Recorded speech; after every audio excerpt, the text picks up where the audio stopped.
Hi, and welcome back to Camp Chat. I'm knynman Raj, and today I'm here with my co-host, Matt, the Southwest Backpacker. Hi guys. And we are coming to you from the Southwest Backpackers' backyard. We had originally talked about doing the next Camp Chat on the Continental Divide Trail at 11,000 feet. It was a big trip that we had planned. Unfortunately, there was something that was unplanned that happened, and we had a medical emergency. And of course, our health is always first, so we were forced to track it back out. And Matt, I'm sure a lot of these people, they all know a lot of what kind of been following what's been going on. I'm glad to see you're up and around and moving, and he's walking really well. Thank you. So how are you feeling?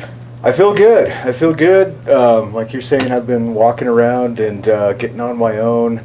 Last couple days have been a little bit painful. Yeah. And just trying to recover from the injury. And as you said, most of you guys know, if not, just a quick sort of verbal warning. The following images will probably be pretty graphic. Could be a little bit ugly, but we'll give you fair warning on that. But we'll talk about that here in a little bit. Absolutely. Yeah, but we ended up going up on a Thursday, and we thought we'd spend the night at the trailhead. Yes. And before we even parked the car, we had elk crossing the road, so the mood was really being set. It was. You know, right there at that point. We stopped and had a bite to eat, and we both slept under the stars. It was a beautiful night. I woke up in the middle of the night. There were so many stars and the satellites, and it's simply will put you in a trance. It is. You know? I mean, that's why I love going up there. And you know, you get to be under the stars. You get to be in the element, smelling the fresh air. Heck yeah. You know, you're right there in it, and you can't really describe to anybody how that is. You have to be there to actually feel it. And so, yeah, that's one of the reasons why I'm always telling people to get outside and go, you know, experience it for yourself. Well, that was a great start to it. It gave us a chance to kind of acclimate to the elevation, because we were already about, what, 9,500 feet. We were. And so that's good. That was going to be where we started the hike. So we thought it'd be a good idea to get up there the night before and have a good dinner and become a little more acclimated to the altitude. Right. And so that's what we did. We got up fairly early the next morning and jumped on the trail there, just about three-quarters of a mile from San Gregorio. Right. And it was beautiful that morning. It was about 65 degrees. About 65 degrees in the morning, perfectly calm, no clouds in the sky whatsoever. It's couldn't ask for a better morning. Beautiful hiking weather. Yeah. So we started out, and we were on our way. We had a great first day. We did. Had a pretty good first day. Made some good timing, good miles. After we left the lake, we didn't see anybody out there. We did not. Which was really nice. We pretty much had that whole trail back there to ourselves and the whole backcountry to ourselves. It was all to ourselves. It was really quiet. Did not pass a single person. I was kind of surprised, because considering it was, you know, 4th of July weekend. Right. Yeah.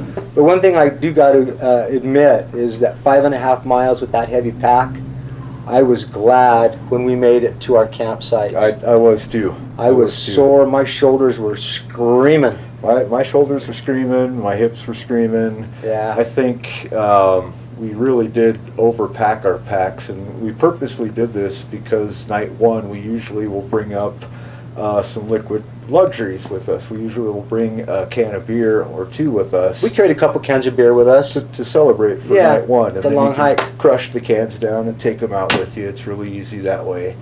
But that's liquid weight, and it's really heavy. And we could definitely feel it going up 5.5 miles the first day. And it took a while. It took a while to get up there, but once we finally did, it felt really good to sit down, break out our backpacking chairs. I was just going to say, I was so happy. That was the first thing I did, was open up the pack and pull out the backpack chair. Matt has one as well. Yes. I think that's about the first thing he did too. And I think I described it when you looked at the gear review that I did, is sitting in that chair after 5 miles on the trail is like sitting in Grandpa's recliner. It is. You know, it's just an incredible feeling. It is. And yeah. Here again, it's another one of those luxuries that you don't really have to be bringing with you on the trail. It's adding extra weight, but to be able to plop down and sit down on a camp chair versus a log or the ground. I think it's huge. It really is. And the older you get, the more you can appreciate something like that. And I can certainly appreciate something like that because, yeah, sitting down on a log and on the dirt or a rock, it's okay. It's okay. But now that I'm older, sitting down in a chair, a lightweight camp chair like that is just... Yeah. It really hits the spot. It's more than words can say, you know. Exactly. Really if you're is. not trying to do ultralight backpacking, I would actually think that that's a really good piece of kit to have with you. If you know you've got some back issues, or if you just simply are not comfortable sitting down. That's right. On a log or straight down on the ground, it can be a thing, especially if you're going to be out 4 or 5 days and sitting on the ground like that. Yeah, that's roughing it. But if you can spare a little bit of luxury, you might go out and get yourself at least one luxury item. I think a camp chair is well worth it. And they're affordable. You know, I think I got mine for, it was under $40, and that was from Amazon. And Yeah. and I've used it. It's worn. It's got some burn holes in it, and it's held on. It's well worth It's it. held up. It's Yeah, well it's been worth it. Absolutely. It's been a great chair. But anyway, so moving on. The first night, we thought about getting some dinner. Neither one of us were really super hungry. It was still pretty warm. So we thought we might get a few pieces of firewood maybe to build a fire a little bit later on in the evening once it started getting cold. I was sitting in my chair, and Matt thought he would go grab some firewood. And it was getting dark, and I could kind of see a little bit of a silhouette of Matt through a large grove of blue spruce trees. Yep. And I could hear him breaking wood, and I heard a loud snap. And I was trying to see what was going on. It was already kind of starting to get dark, and so he comes walking back up with a look on his face that I have never seen before. And he looked at me with a serious face, and he goes, "You know, I hurt myself." And I looked down at his pant leg, and he had blood flowing into his shoe. And I was at a gasp, you know, and first thing that came across my mind was we needed to stop the blood. Right. And so we got him, sat down and took a look at it, and we both took a hard look at it, and neither one of us really said anything, but we were both thinking the same thing. We gotta stop the bleeding. That we got to stop the bleeding, and Yeah. we've got to go. And we got to get out of here Yeah. as soon as we can, kind of a deal. And thanks to you. I mean, you saw the blood, and I didn't really see it until I looked down and noticed that it was bleeding. And when I pulled up my pant leg, it was a pretty gruesome discovery. Reality set in real quick. To see the gash, yes. Yeah. So knowing what I had and knowing that the gash was as big as it was, I knew that we weren't really dealing with just a small cut or a scrape Scratch. or even a laceration that would require some kind of sutures that you've got with you, you know, or the bandages that would seal it up. I had something along the lines of about 5-6 inches long, and probably a good 2.5, 3 inches wide. As far as It was just a jagged, ripped tear, and we'll tell you right now. We'll show a picture of it. If you don't want to see it, don't look. We'll show up for a couple seconds. It's hard to stomach, but I took real. that picture in the emergency room. They cut his pants away, and that's what it looked like after we hiked out of the mountains. And so anyway, yeah. Moving on, the injury was just amazing. I knew we had to get the blood stopped, and I do carry a very broke down version of a first aid kit, and I happen to have an absorbent gauze that we put on it that really made a difference and stopped it from bleeding so bad. And we got a piece of rolled up gauze and wrapped it really good and put some pressure on it. He put his shirt around it so that we could have some pressure on it, and I think that was the key to help it stop bleeding. It really was, to have the gauze and to be able to have a way to draw in the blood but still be able to tighten it down in such a way to stop that bleeding was super important, and to try to keep everything as sterile as possibly as you possibly can, because you are out in the wilderness, and a lot of things could easily start infecting a wound like that. So yeah, your gauze, the ACE bandage. Well, we had the gauze roll first, and then the next morning, Matt took that piece of gauze off and reused what he could. Half of it was blood soaked, the other half was still intact. And because it was the only thing that I had, I'd cut the stuff that was still intact, removed the bloody one, and placed the one that was still clean on the wound. And we had a brand new unused ACE bandage, Yes. which he used to wrap that with. Right. And so, go ahead. Yeah, so I ended up wrapping that up, and I did take some ibuprofen, which was prescription strength. I think it was around 500 milligram. But that really, I think, was the key to help to eliminate some of the pain that I was in order to be able to get off the mountain 5.5 miles. Right. And well, not to interrupt you, but going back to the night before we walked out, how did you get any rest that night? I mean, I don't know. I did not sleep, but go ahead. I got some pretty good rest, only because I think, number one, I'd lost a lot of blood. Yeah. I think I was just trying to, when you lose blood, you do get tired.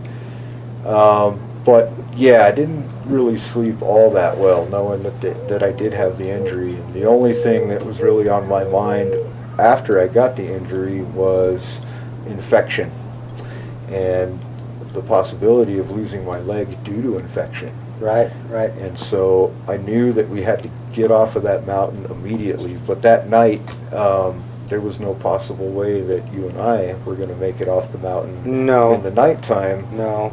With the injury that I just received, I could barely move at all. Well, and it's no secret, Matt and I had also had a couple of cocktails, Right. We had planned on being there for the night, and just, between having a couple of cocktails and simply the dangerous nighttime conditions, leaving at night really wasn't an option. It wasn't an option, and even if we decided to get down the mountain at night and we actually made it, we still wouldn't have had enough time to then drive back into town and get to the hospital within that 6 hour period window that infection will start to kick in after a wound. We would have never made it. Right, we would have never made it. So we opted to stay the night and get up early the next morning and try to get out of there first thing in the morning. Get a good night's rest. Right, get a good night's rest and try to... well, to be honest with you, I didn't get a very good night's rest because I went to bed and I was running many different scenarios through my mind while I was laying there, and if Matt can hike out, what are we going to do? How are we going to do it? How long is it going to take? If Matt can't hike out, which I really thought was the case, what am I going to do? What am I going to leave behind? Who am I going to contact? How am I going to... There was just so much going through my mind that I honestly didn't sleep a whole lot that night. I got a little bit of rest, but there was a lot racing, and I was really surprised that you were moving around as well as you were the next morning. But I think a lot of it was just the motivating factor, that you needed to get out, and... I knew that really my only option of getting back to town in a fast manner was to self-rescue myself off of that mountain rather than to send a search party to come and get me or have somebody come up and try to extract me. That would have taken time. I would have added another day. It would have. And knowing that I could more than likely get out of there on my own too, because I didn't wound the muscle in such a way that was crippling me from walking. Yes, it was painful to walk, but I could still get up on my own 2 feet. If it had been my calf or something, I don't think I would have been able to walk, and it would have been a different story. Right. Yeah. Well, I think this goes to perhaps maybe an eye-opener for a lot of backpackers and people who even just go out on day hikes. A lot of people don't carry first aid kits. I've always carried a very basic one just to try to keep the backpack weight down. But I was carrying some blood absorbent gauze pads and some wraps and things like that, and it turned out to be the right thing. My dad asked me during a phone conversation, well, how did you know what to carry? Well, I didn't know, but blood loss is one of my biggest fears, and so I tried to pack enough stuff that would stop the blood loss and a couple wraps, and hopefully you would have time to get to some medical help. But so that was just a small portion of the first aid kit that I carried, but it turned out to be the right stuff. Turned out to be the right stuff. Turned out to be the right stuff. And I highly believe that is some of the most core pieces of first aid kit that anybody should carry in the back country if you're going to go backpacking or even camping for that matter, even if you're just going for a day hike. Yep. And I also think that the method of breaking wood with your foot, and putting it up against perhaps another tree or something, it's not a good method. Not a good idea. It's going to cause injury, and it's caused me injury in the past. Nothing nearly as bad as this, but what I ended up doing was slipping and catching it as I was breaking it, and it just filleted the shin right up. In the past when I've been breaking wood, I've had them fly up and stick into you. Sometimes you get a scrape or even a cut, where you need to put a Band-Aid over it. But I really don't think it's a good method for breaking firewood. No, I agree. A freak accident can easily happen. When you're deep in the woods, sometimes better off not to take those kind of chances. That's exactly it. But back to what we were talking about, the first aid kit, I think that is something that everyone who's watching this really needs to take a serious look at and make sure you have at least a basic first aid kit. Hopefully you'll never have to use it, but if you do need it and you have it, you could save yours or someone else's life. Absolutely. And that's what it's about. So that next morning when we moved on, I told Matt, I'm going to walk right behind you the whole way, take your own pace. Doesn't matter how long it takes us to get out, we're going to get out. We're going to get out. And I just told Matt, I'm going to follow you, set the pace. And he set the pace, and I was walking pretty close behind him, maybe carrying on a little bit of small conversation. But I figured out real quick that probably maybe backing off of Matt and not talking and carry on the conversation so that he could get into a zone that he was trying to get into to make this 5.5 mile hike out. Yeah. And so I backed off. I wasn't too far, maybe 20 or 30 feet behind, and was just letting you do your mind thing that you had to do to get yourself off that mountain. Yes. Yes. And I think that, because you know me so well, that was going to work for me. And, Roger would check in on me like every 15 minutes and, hey, Matt, how you doing? How you holding up? I would report back to him to let him know how I was feeling, how I was doing, what the pain level was. But he was right. Most of the time, my entire concentration was making it back to the truck. That's all I could think about. I was not thinking about infection. I was not thinking about, anything really other than to get from where I was back to the truck. Back to the truck. Once we got to the truck, we could get back into town and go from there. I wasn't going to interrupt whatever you had going on up there. Whatever it was working. That last stretch between the lake and the truck, we walked pretty much together and bitched and moaned and complained about how long that last stretch was. Yes. And that kind of kept us both going there, last stretch. It did. Yeah, it did. We know when we were so close and, encouraging, come on, we're almost there. And we got back to the truck, and for whatever reason, I didn't have my camera on when I thought I did, and I messed up that last clip. And so the next shot that you saw was us at the hospital the next day, just a little bit after Matt had his surgery. And you were looking pretty good 2 hours after having surgery. I was almost feeling guilty about being there so soon. But I wanted to keep everyone updated on what was going on and finish that episode of the hike in the San Pedro Wilderness, yes. Kind of a fitting in. And this is what happens sometimes when accidents happen in the mountains. Yeah. And, we all hope that kind of thing doesn't happen, but, first aid kit and some kind of a backup plan really, is huge. It is. It is. To have a backup plan, to let somebody know where you're going really is the number one rule when you go out anywhere. Even if it's on Facebook, you're letting somebody know where you're going to be. So if you don't come out when you're supposed to, they might be able to send some help in there, which might be good, especially if you go solo. Well, and I'm going to bring up that. Matt's mother left a message to me, and it was directed to Matt, and she specifically said, this is why we don't go solo backpacking. Yes.